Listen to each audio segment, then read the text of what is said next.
Bonjour tout le monde, ici Perry Glitter et aujourd'hui je vais vous présenter comment j'ai coiffé ma perruque de Stocking Anarchy de l'anime Panty and Stocking. Donc j'ai utilisé les conseils de plusieurs personnes pour faire cette perruque-là et j'aimerais les remercier en les mentionnant surtout parce que vous devriez aller les voir, les suivre pour apprendre beaucoup plus.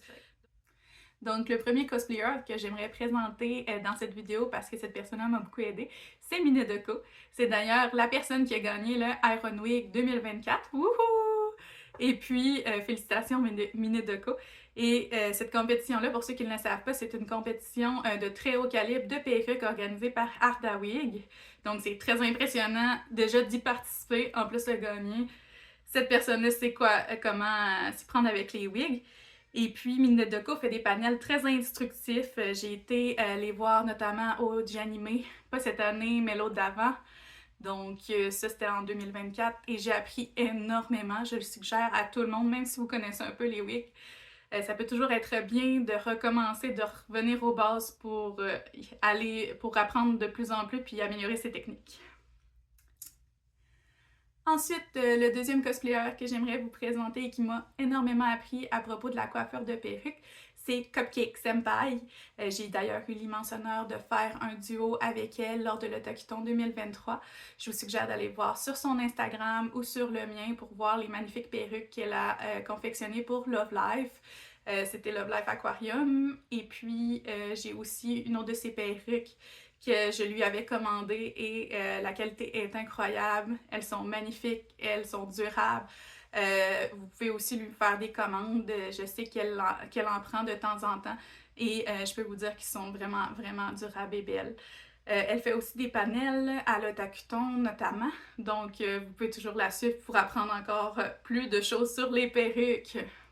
Finalement, la dernière personne que je vais vous présenter, je ne la connais pas personnellement cette fois, mais c'est une personne dont j'ai appris beaucoup au travers de ses vidéos sur YouTube.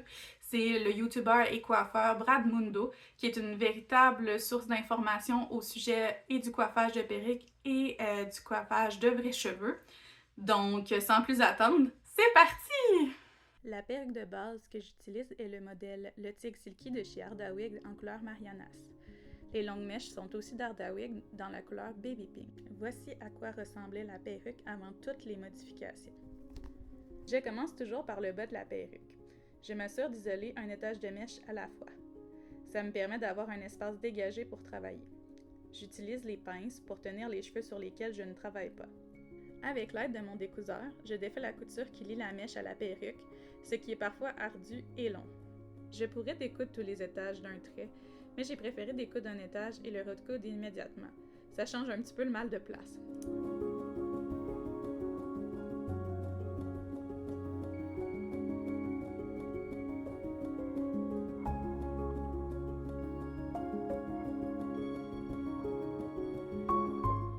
Je commence par mesurer la longueur de la mèche que je viens de retirer. Ensuite, j'utilise cette mesure pour couper la nouvelle mèche rose. Puis, j'utilise des épingles pour tenir l'étage en place.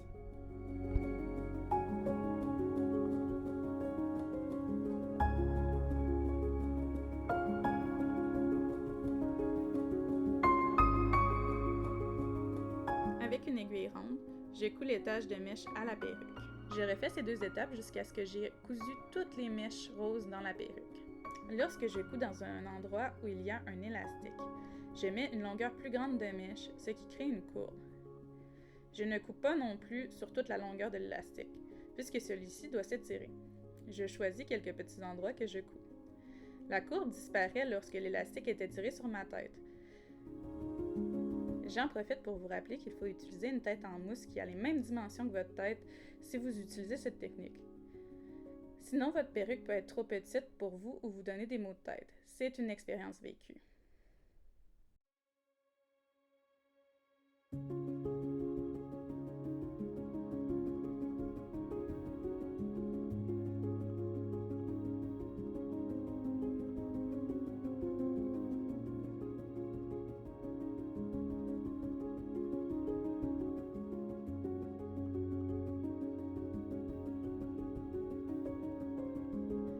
Ensuite, je refais la même méthode, mais dans le toupette. Je laisse un étage bleu foncé entre les étages roses pour que les couleurs se mélangent bien. Plus tard dans la vidéo, cependant, je devrais rajouter des mèches roses. On va voir ça plus tard.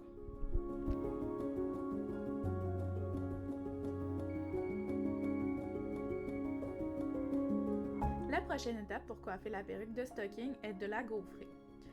Pourquoi gaufrer cette perruque? Parce que les perruques longues se mêlent facilement et que lorsque la fibre est gaufrée, elles font moins de nœuds et se mélangent moins facilement que la fibre lisse.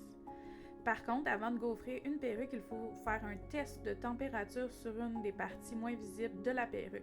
Certaines perruques fondent, donc il faut faire bien attention. Dans mon vidéo, j'ai séparé les cheveux horizontalement en suivant la ligne de couture des mèches. J'ai placé mon fer à gaufrer en diagonale par rapport à la mèche que j'avais entre les mains. Et puis j'ai mis une pression pour gaufrer la mèche. Après avoir fait une certaine longueur sur cette même mèche avec cette technique, je repasse la mèche sans prêcher trop le fer pour lisser les cheveux. Les marques seront donc moins visibles.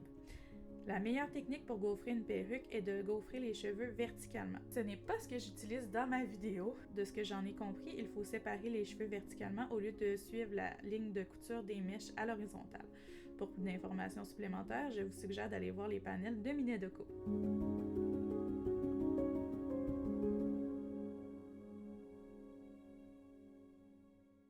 Voici à quoi ressemble la perruque maintenant qu'elle est entièrement gaufrée. Étape suivante, j'utilise mon défroisseur, communément appelé steamer en anglais, pour positionner les mèches au bon endroit et pour enlever du volume sur le dessus de la tête. Ça fait paraître la perruque plus naturelle et c'est un truc de Bradmundo.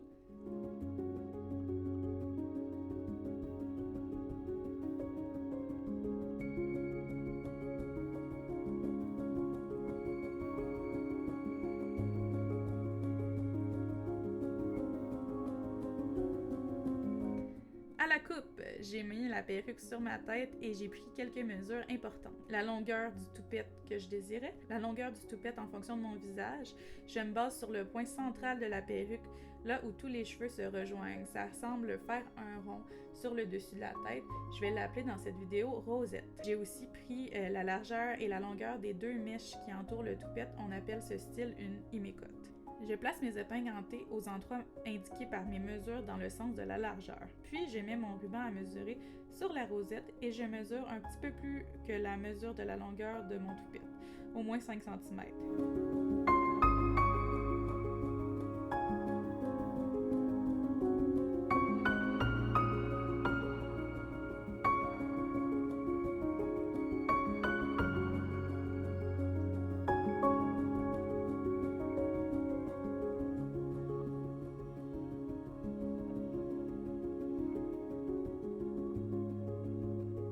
Je revérifie plusieurs fois mes mesures.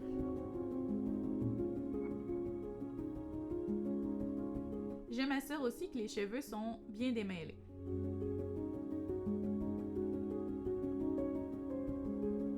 Et je coupe. Ça, c'est la partie stressante. Lorsque j'ai enlevé le surplus de longueur, je mets mes ciseaux à la verticale, mais pas complètement. Ils doivent avoir un angle de 15 à 20 degrés. Maintenant, j'égalise les cheveux à la longueur voulue en utilisant cette technique. C'est long, mais ça en vaut la peine, puisque cette technique permet d'éviter d'avoir plusieurs couches de toupette trop épaisses qui ne paraissent pas naturelles. Encore une fois, c'est un truc de Bradmundo. J'essaie mon toupette fraîchement coupé à l'aide des mathématiques pour voir s'il y a des ajustements à faire. Tout semblait parfait. Donc, vive les maths!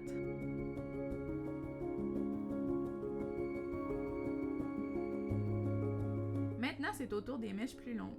Je réutilise la même technique de coupe.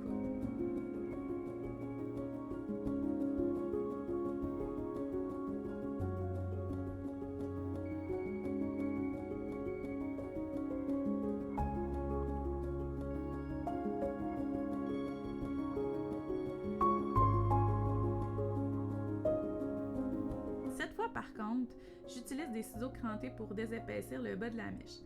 Je sculpte les cheveux de façon à obtenir une belle pointe. J'utilise aussi un rasoir à cheveux dans le même but.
Je commence aussi à placer les fibres dans leur position finale avec le défroisseur.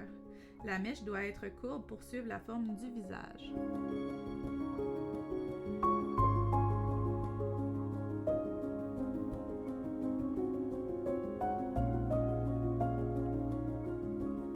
Après avoir coupé le toupette, il faut égaliser le bas de la perruque. Je voulais une coupe franche des cheveux dans le bas. Pas de texture, pas de couche. Pour une perruque plus réaliste, il faut tout de même désépaissir les cheveux dans le bas. Les pointes des cheveux naturels sont souvent brisées et endommagées. Ils sont donc moins épais dans cette région. Pour cette raison, j'utilise les ciseaux crantés et le rasoir à cheveux. Encore une fois, merci Bradmundo. Alors que je vaquais tout bonnement à mes occupations, l'inimaginable s'est produit.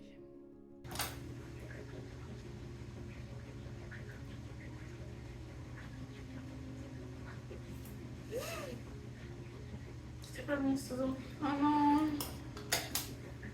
Oh non! J'ai coupé les cheveux plus courts. Ok.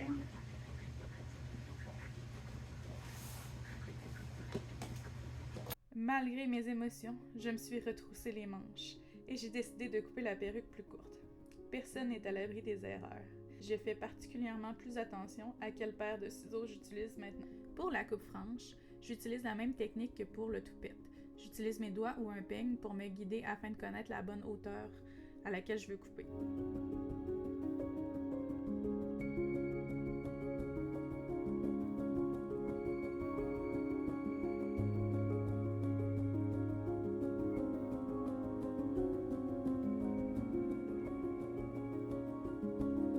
Après avoir coupé le toupette, je me suis rendu compte qu'on ne voyait pas assez les mèches roses. J'ai donc dû en coudre quelques étages supplémentaires le plus près possible de l'étage du dessus. Ensuite, j'ai coupé les mèches et j'ai placé le toupette comme je voulais qu'il soit à l'aide de la vapeur du défroisseur.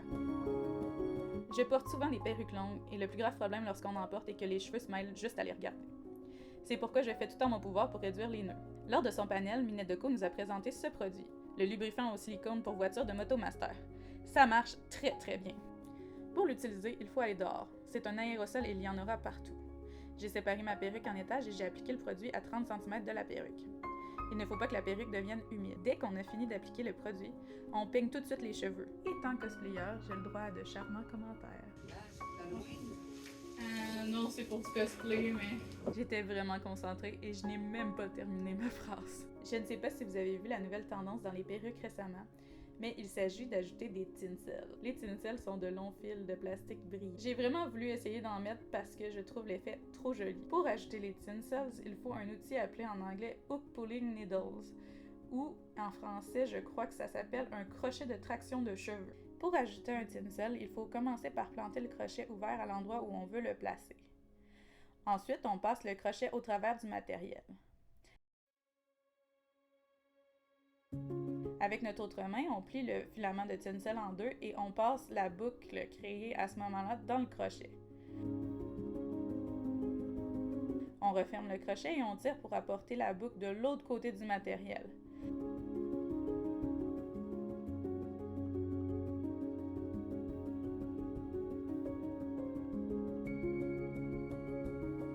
Puis, on passe les deux fils à l'autre bout du tinsel dans la boucle et on tire pour sécuriser le tout.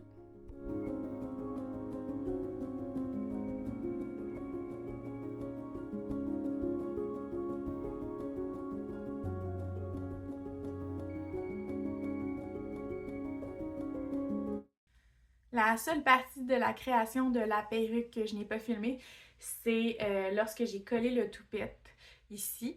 Donc, j'étais un petit peu trop pressée à finir mon costume pour le G-Animé. Et puis, j'ai pas pris le temps de le filmer, mais j'ai utilisé une technique qui consiste à mélanger de la tacky glue à 50% avec de l'eau à 50%. Si je me trompe pas, c'est dans le panel de Cupcake Senpai que j'ai appris cette technique, mais je ne suis pas certaine du ratio, alors j'irai voir le panel de Cupcake Senpai pour être certain du ratio si vous utilisez la technique. Ça a tout de même fonctionné très bien. Et puis, c'est ça, j'ai tassé un peu les mèches, j'ai utilisé les T-pins pour venir isoler le rose aux endroits où est-ce que je voulais le voir. Et puis, ensuite, j'ai utilisé un vieux pinceau que j'ai plongé dans la mixture 50% de Tacky Glue et 50% d'eau. Et je suis juste venue brosser dans le sens des cheveux pour mettre de la colle. Et puis, pourquoi j'ai pas mis les mèches directement sur le dessus? Ça fait beaucoup plus naturel de venir tasser les cheveux là, et de les mettre qui paraissent au travers du toupette, à mon avis. Donc, c'est pour ça que j'ai utilisé cette technique.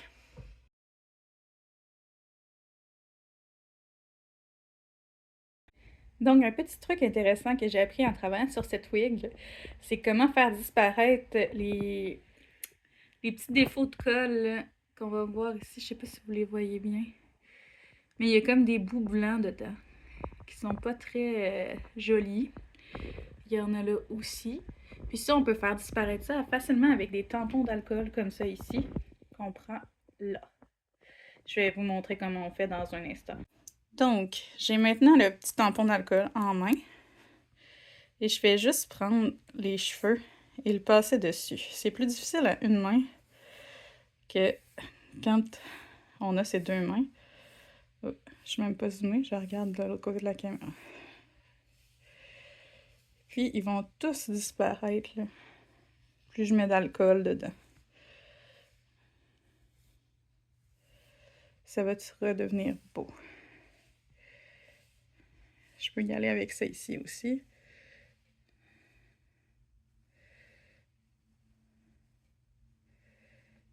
Ça défait un peu mes cheveux aussi en même temps parce que ça dilue la colle. Pas bien long. Donc, la plupart des petits résidus là, sont partis, les petits résidus de colle. Il faut noter que je travaillais avec la Tacky Glue comme ça.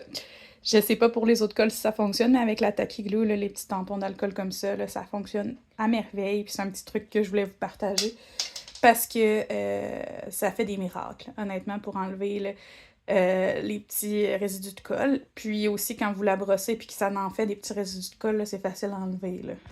Donc voilà! Donc, malheureusement, dans ma hâte au G-Anime 2025, je n'ai pas pris de vidéo de la perruque en mouvement, mais Mickey Mimi m'a gracieusement envoyé mon vidéo de performance sur la scène et puis elle m'a permis de le mettre dans la vidéo pour vous montrer comment la perruque bouge. Alors, un grand merci à Mickey Mimi pour cette vidéo.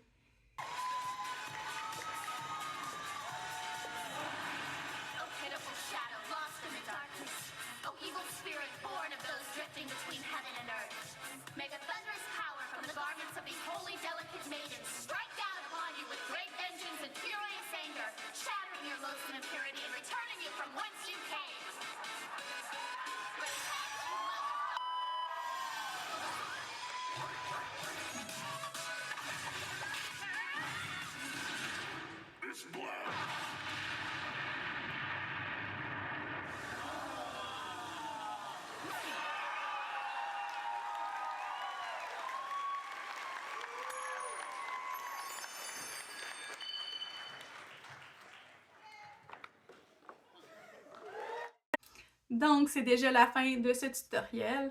Je voulais finir en mentionnant quelques petits points que j'aurais améliorés si j'avais pu. Mais en général, je suis vraiment satisfaite de ma perruque. Elle a déjà vécu une journée en convention. Elle est aussi belle qu'au premier jour. J'ai vraiment pas mis beaucoup de temps pour la remettre jolie, là. Je l'ai simplement brossée. J'ai refait un petit peu les curls de la Imecut. Et puis, c'était juste ça, là, tout a bien tenu. C'est sûr que je l'aurais voulu plus longue, comme vous avez vu dans mon vidéo. J'ai fait une petite erreur, ça arrive à tout le monde. On n'est pas parfait, on fait de notre mieux, on est des cosplayers, on travaille sur tout. On fait tout notre costume. On peut pas être parfait à 100%. Puis, le rendu est très très beau aussi. Quand même. Et l'autre chose que j'aime un peu moins, c'est qu'on voit pas vraiment le rose en dessous. Là, j'essaie de faire ça en voyant la caméra. Mais on voit pas vraiment le rose en dessous, même si il est là et qu'il m'a pris des heures à coudre. Donc ça aurait peut-être été amélioré en mettre plus de rose pour qu'on le voit plus quand je la porte. Mais c'est sûr que je suis pas comme un personnage d'animé. Donc j'ai pas un mini coup et mon cou est très court comparé au personnage d'animé, c'est comme ça que je suis faite. Donc, c'est sûr qu'on voit pas le rose ici, puis dans mon dos, quand la perruque est là, ben mon dos le cache. Fait que ce serait un truc à améliorer la prochaine fois, peut-être en mettre plus, peut-être essayer. Puis ce serait à voir. Si vous avez des suggestions, je les prends, mettez-les en commentaire. Puis j'aimerais aussi continuer à faire d'autres tutoriels. C'est sûr que ça me prend un moment fou à éditer. Mais j'ai déjà un tutoriel de chaussures qui va s'en venir sous peu. Tout est filmé, il faut juste que je fasse les commentaires audio. Donc, à la prochaine!